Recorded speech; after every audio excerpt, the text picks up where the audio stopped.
Today, I show how I constructed the island for my Deluxe Reading Dream Kitchen. I begin by marking out how high I want the kitchen wall. Considering the Deluxe Reading Dream Kitchen appliances with cabinets are 12 inches tall, Barbie 11.5 inches tall, and a ceiling will be added later, I wanted to make sure enough height was available, so I chose 15 inches.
The wall is doubled, as will be the case with the others, because one sheet of foam board, though sturdy, is too lightweight to support the appliances and other items that will be put in the kitchen. When the floor is installed later, it too will be doubled.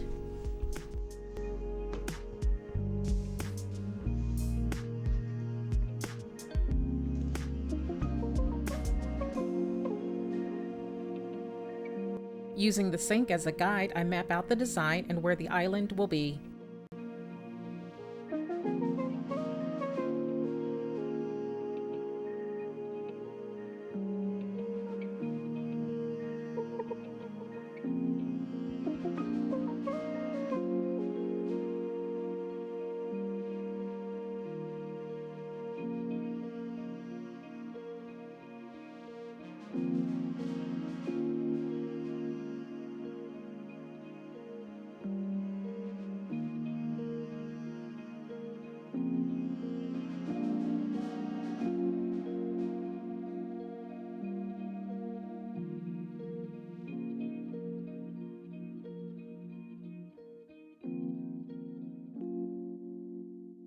I discovered after sketching out the cabinet island that the appliances that would sit on top of the cabinet were much too high.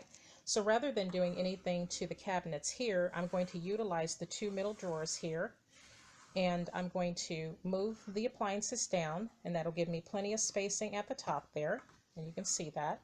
And then I'm going to move the drawers down here to the middle. Off camera, I adjusted the spacing for the appliances, so you can see I've got plenty of spacing at the top there. The middle drawers were moved down. And then I had to do just a tiny bit of adjusting at the top for the bottom drawers and the cabinets. So everything is looking very good. And now it's on to the next step.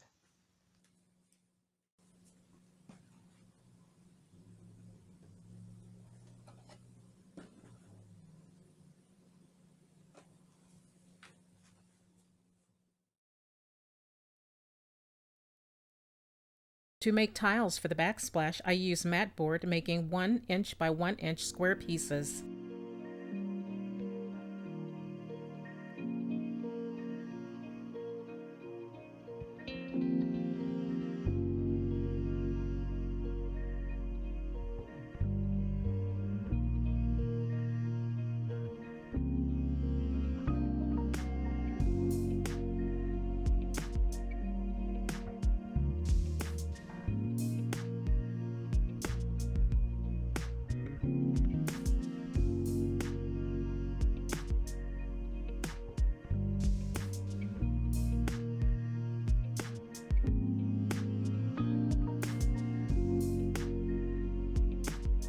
Now the tile strips are being cut in preparation for painting.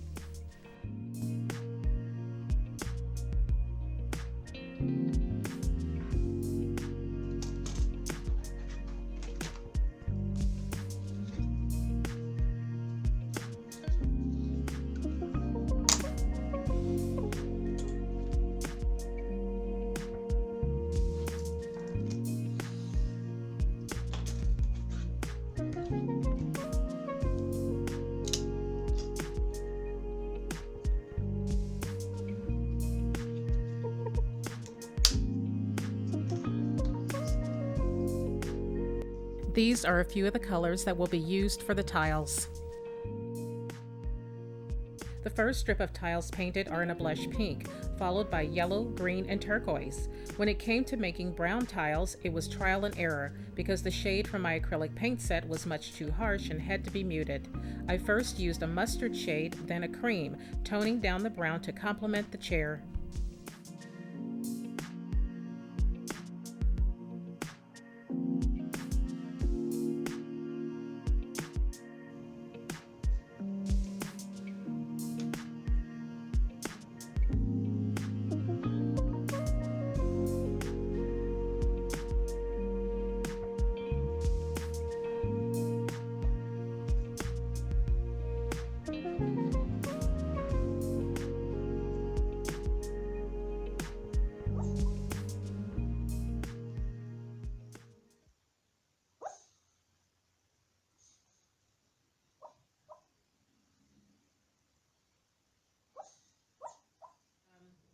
One of the things that I ran into, well, there were actually two problems that I ran into when I was doing this, was I was trying to find something to complement the green chair, and this was what I first came up with. And as you can see, these colors are much too loud, and that was the lime green here and the turquoise from my acrylic paint set.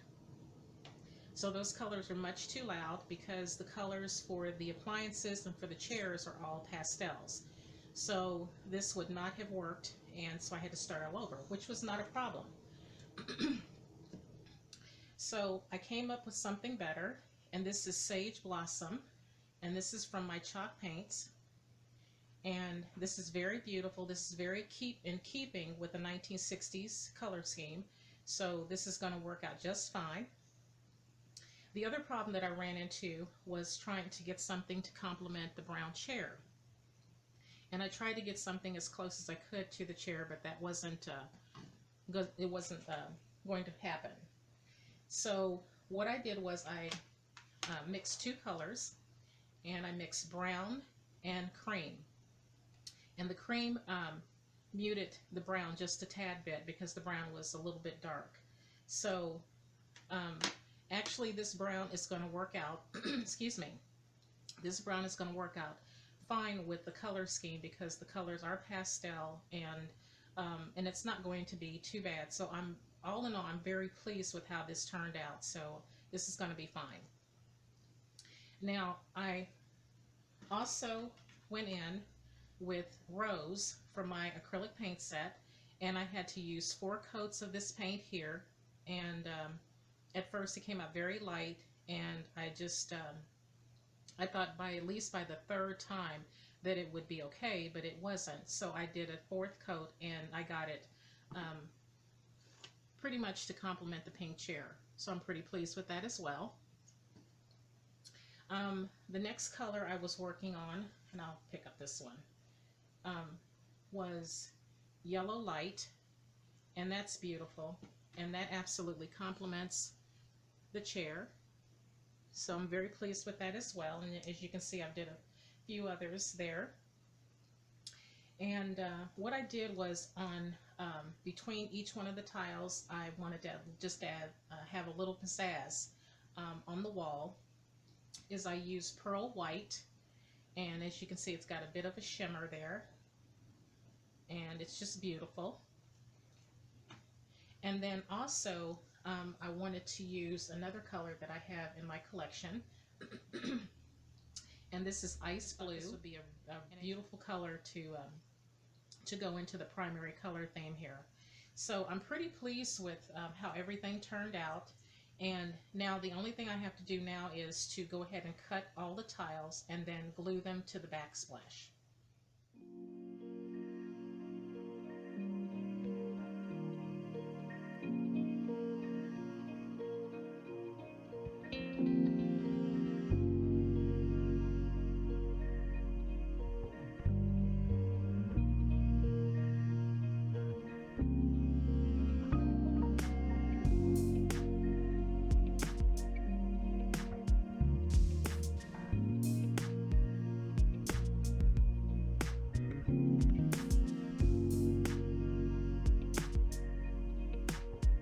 Before gluing the tiles to the wall, I worked out the color arrangement.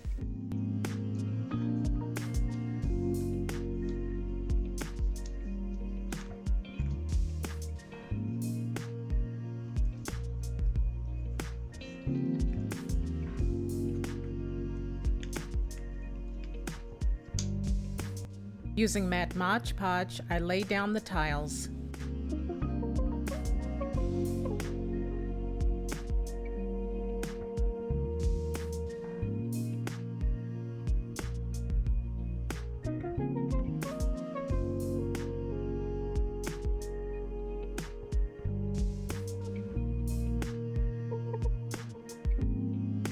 Now I'm cutting some of the tiles in half to fill in the bottom edge of the wall.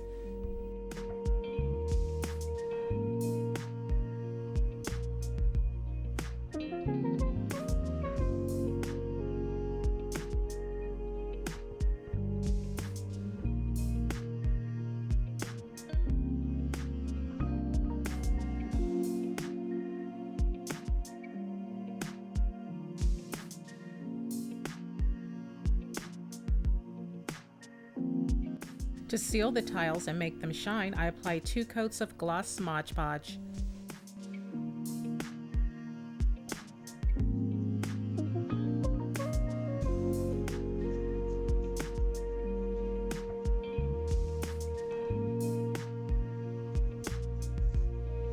On to painting the wall. I used 1 coat of white as the base and 2 coats of toasted marshmallow for the top.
Beginning with the top, I created the top, bottom, sides, and dividers. I didn't film the dividers being made because it would have been repetitive, given the measurements are close to those of the sides.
Footage of how the cabinets were constructed was lost, but the same process was used as you'll see when the bottom portion of the island is assembled later. To smooth out the rough edges left by the X-Acto knife and give the cabinets a cleaner look, I'm making dollhouse bandages from cardstock, then applying Mod Podge to them.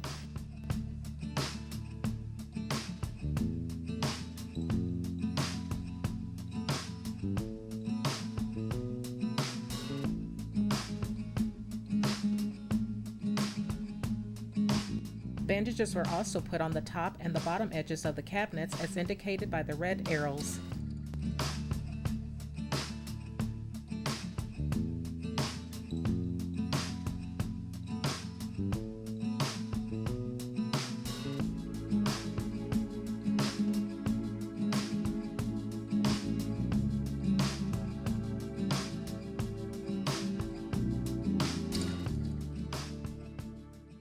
Did on each one of the doors, I marked which placement they would go on the cabinet.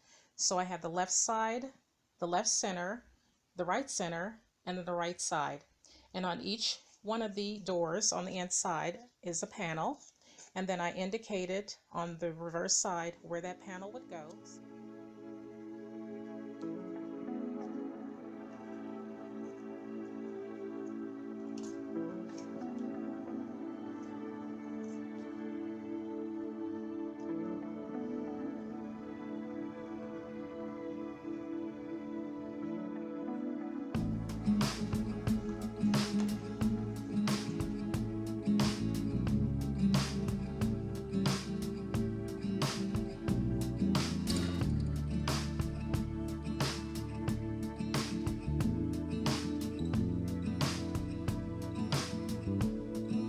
Once the doors dry, I seal the inside panel edge with matte Mod Podge, then leave to dry.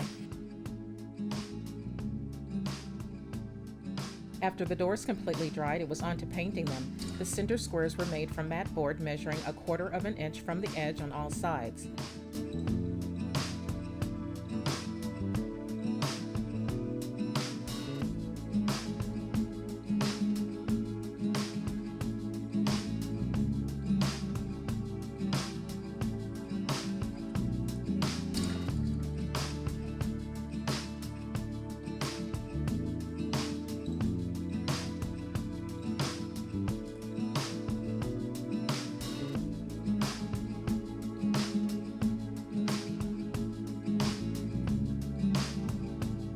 The inside panels are then painted white.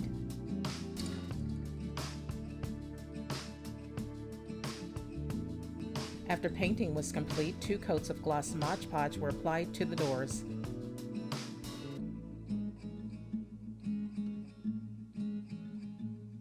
While the doors dried, I made knobs from polymer clay. The doors you see here are the first set I made.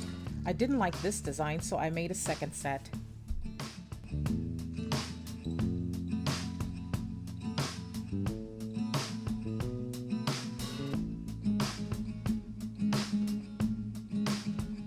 After the knobs were made, the timer was set for 15 minutes. Then they were placed in a 250-degree oven. Once the knobs cooled, they were painted with sterling silver acrylic paint by Folk Art.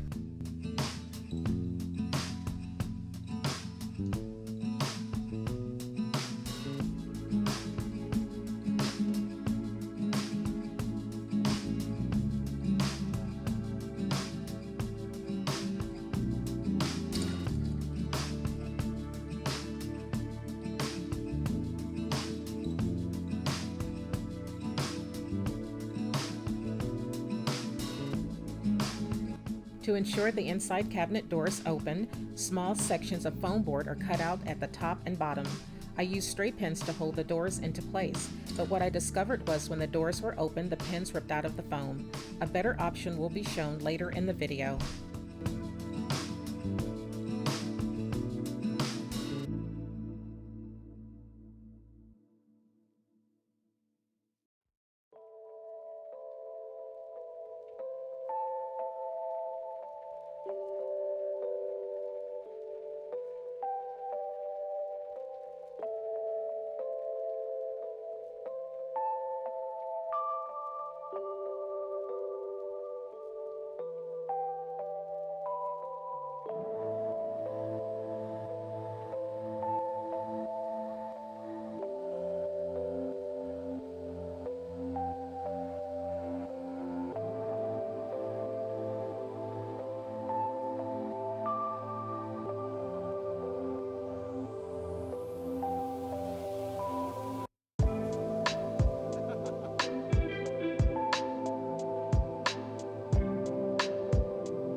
Due to miscalculations, the countertop, dividers, shelves, and island floor were remade.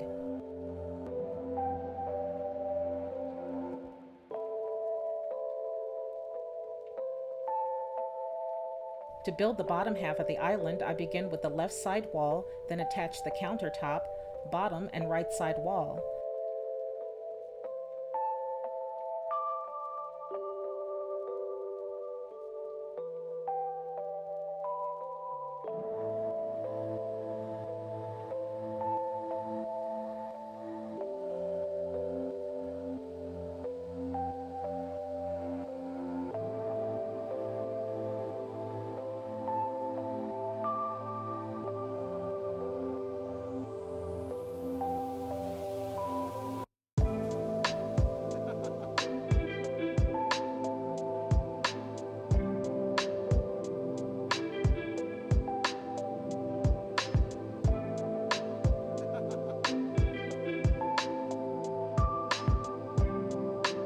I also discovered the right side wall didn't fit into place, so off camera I trimmed 1/4 of an inch off the countertop and bottom side so it would.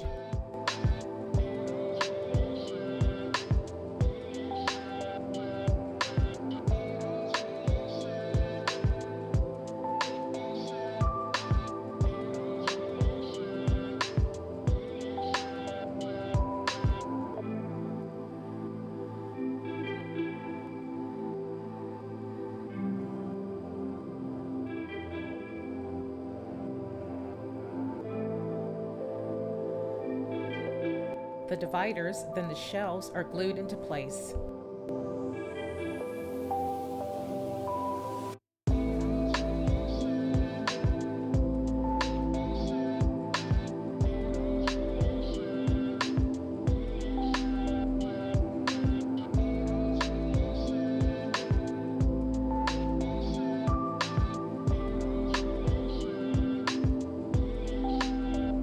Pencil markings where the drawer dividers will go.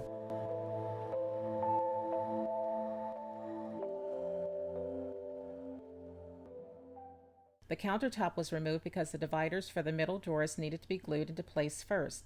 It was also removed because it was too short on the ends and didn't correspond with the top cabinets. Making another, I'd lengthened it by a 1/2 inch on one end, lining up with the cabinets.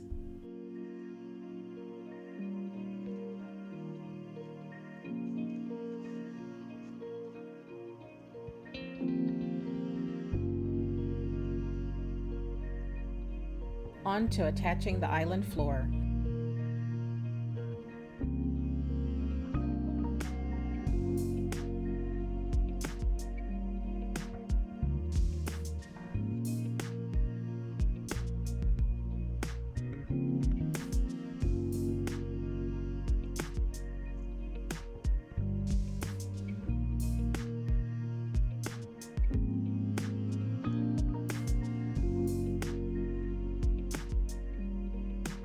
Off camera, more shelves were added to the 3 door sections.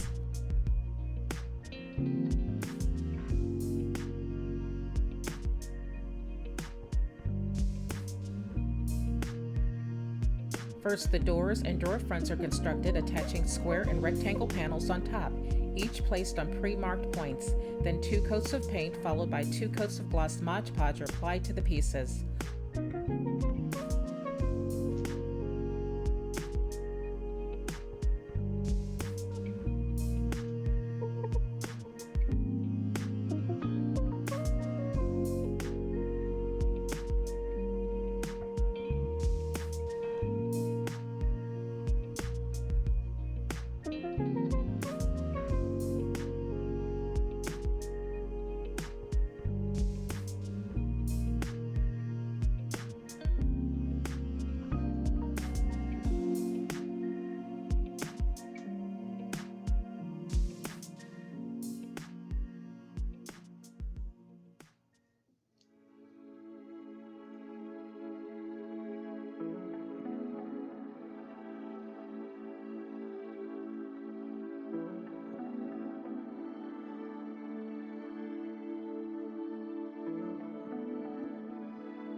While the doors and drawer fronts dried, I worked on the cutlery drawer.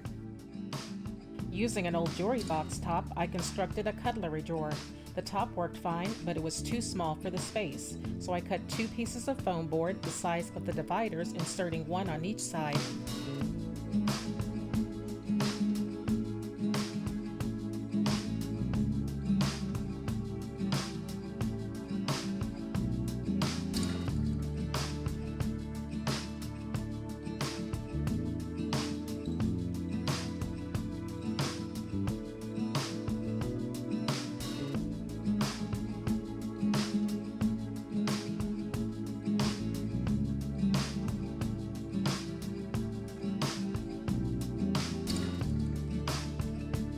Using a piece of scrap foam board, I marked off where to cut it.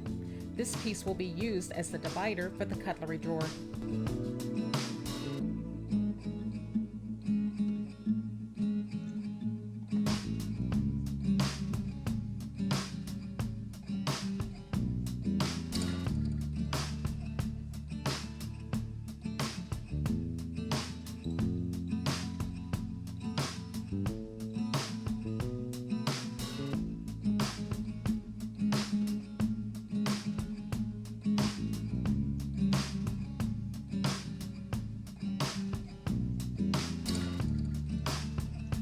As much as I like the gold foil on the top, I decided to paint it to match the other drawers.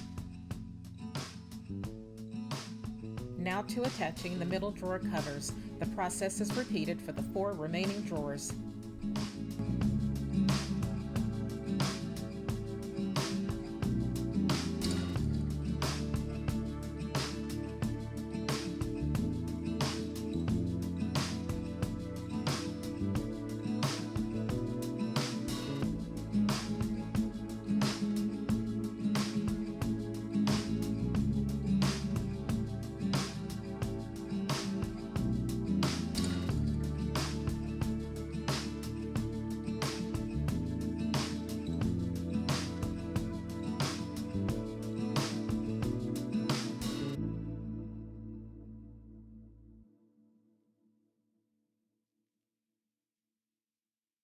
Constructing the drawers wasn't filmed, so I'll show you how I made them. The drawers are made of mat board, but for demonstration purposes, I'm using foam board.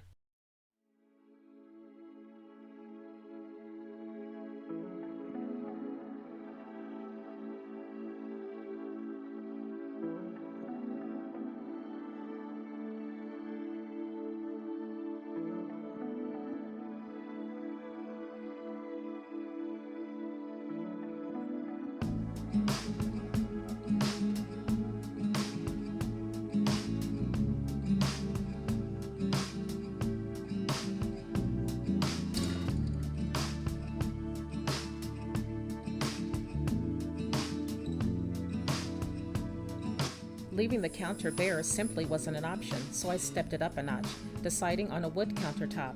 At the lumber store, I had a piece of 1/4 inch plywood from the scrap pile cut. I had 2 pieces cut because I might use the second one somewhere else in the project. I paid $1 for both pieces.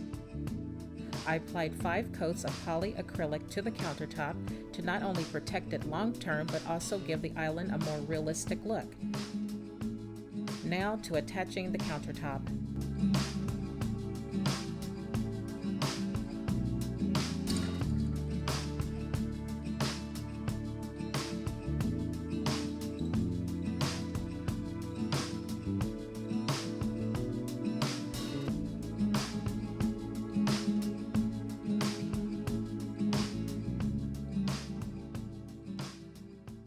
Here's what the island is looking like so far. Everything has turned out very nice. I did one change on the cabinet doors here. I decided to go with hinges, and aesthetically it looks so much better. With the straight pins, when I put the straight pins in to the doors panel on the inside, if I wanted to open it, the straight pins would rip out of the foam. So that didn't work out. So if I wasn't going to open up the cabinet doors, then the straight pins would be fine. But given that I would like to be able to do this, I wanted to go with a different option. So I decided to go with the hinges. And I was able to go to the hardware store and find some that were small enough that would work on the doors. And as you can see, that turned out very well. And I'll give you a close-up look at the hinges. And they look very nice. Now, there was only one set of hinges that was at the hardware store. So I was able to buy 2 more sets. So they will go on the doors here and on the door down section right in here that I've added. Just took a piece of foam board and I put that there and I've glued it on top so the hinges will have something to catch on. So when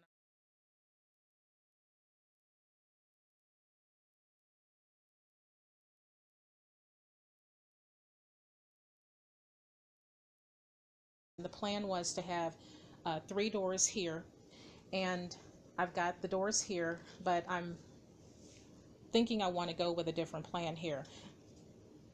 Now I've got a little towel here, and I thought that maybe I would just have like a little curtain cover here under the sink, because I've seen that before and it looks really nice. So if I'm not going to go with the 2 doors here, then this would be the other option. And this is just one of my dish towels. And what I thought I would do is just take a skewer, and I'll take this off, take a skewer, and then I would run it on the inside here, and then just like a curtain, just drape the towel over that rod. And then that way that the curtain could be pulled over.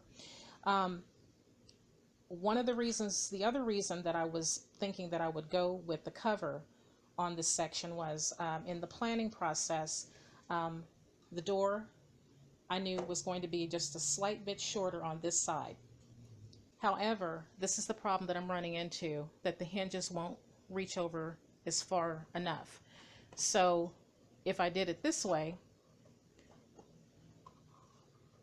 then I would still be running into a little bit of a problem over on this side, because now this side wall is exposed. So that was the reasoning for the curtain idea that came up.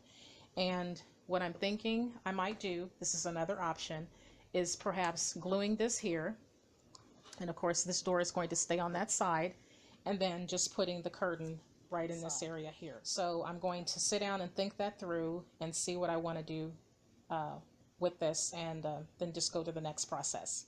Since it would be a few more days before the hinges I ordered arrived, delaying the project, I was able to pick up some from another hardware store.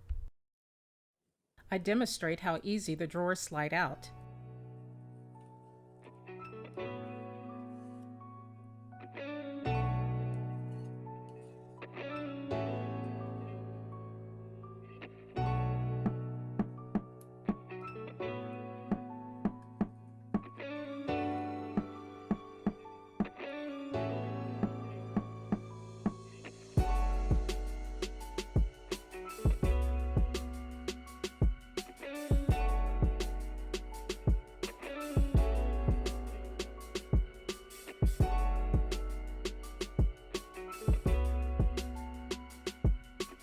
On to measuring the placement for the curtain rod.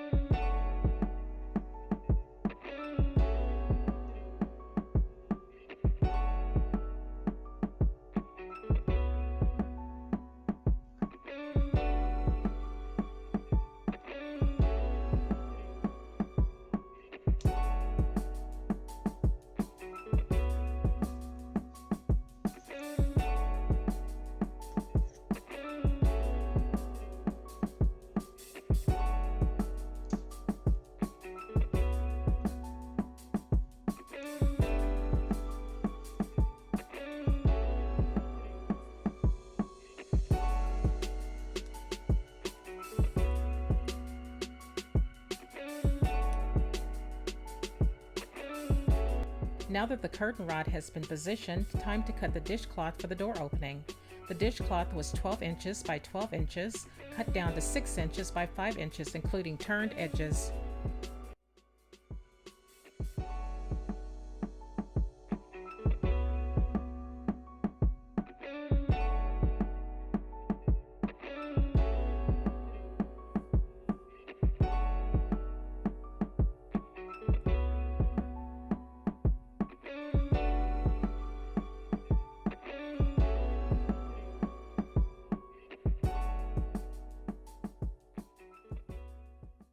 I've just finished sewing the curtain and it looks nice. However, it's a little bunchy up here. I have too much fabric, so I'm going to have to trim this off down here, and then I'm also going to have to shorten it. I have a skewer here that's already in place, so I'm just testing it out, and so it's just a matter of making those changes.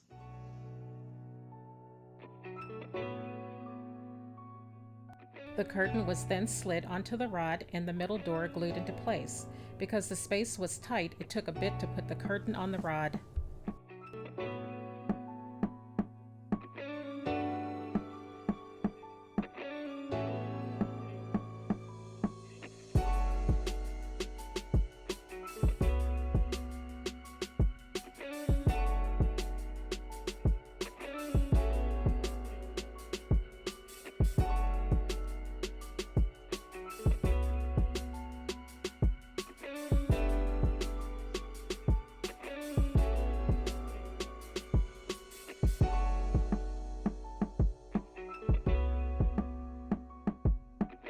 I'm marking where the screws will go.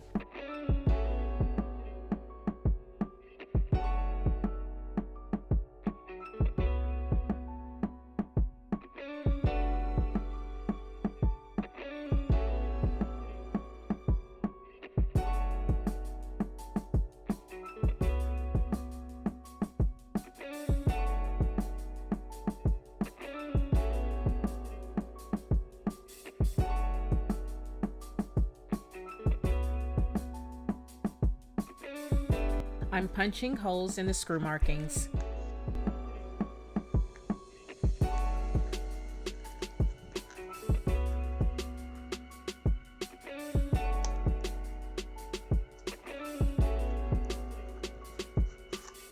Using a seam ripper, I punch holes in the door for the screws.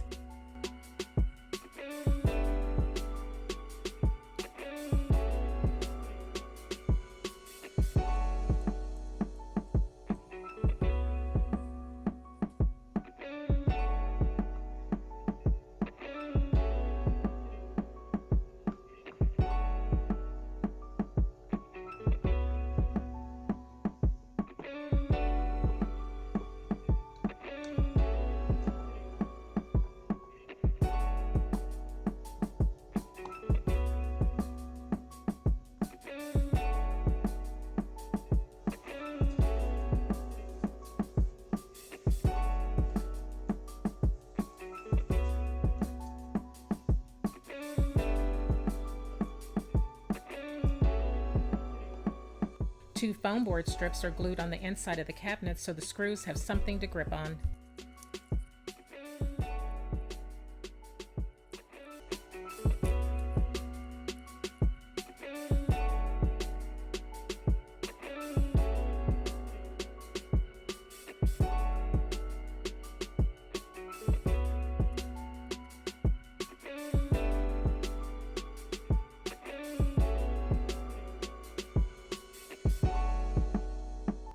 Off camera, the hinges for the remaining top cabinets were installed. Before installation, the foam board piece shown earlier was glued into place.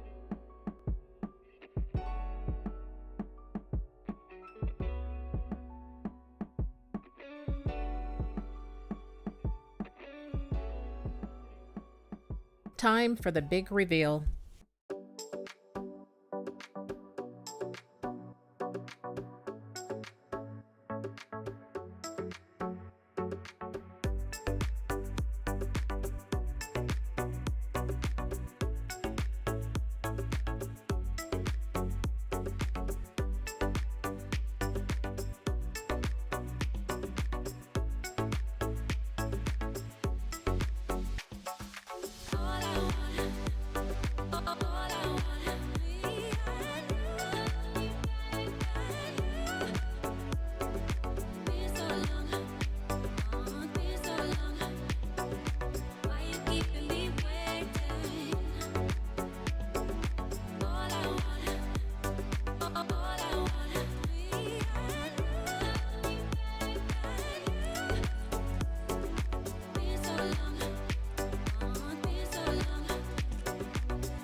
I hope you enjoyed this incredible video, and if so, give it a like, and don't forget to comment, share, and subscribe for more fabulous videos. And until next time, wherever you are in the world, be good to yourself and to others.